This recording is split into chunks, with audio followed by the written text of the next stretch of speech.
How to use fetch to send data post requests. What it means. Fetch can not only get data, but also send data to a server, for example when submitting a form, creating an account, logging in, posting a comment. This is done with a post request. Example in JavaScript. Fetch https://api.example.com/users method. Post headers content type. Application JSON body JSON.stringify. Name Anna, age 25. Then response equals greater than response JSO. Then data equals greater than console. Log server response data catch error equals greater than console. Error, something went wrong. Error.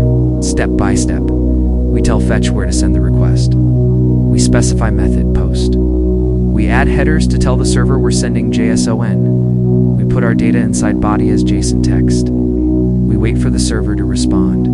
Example response. Status. Success. Message. User Anna added successfully. In short, term meaning fetch sends or gets data from a server method.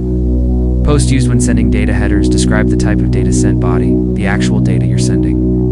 JSON.stringify turns an object into text for sending.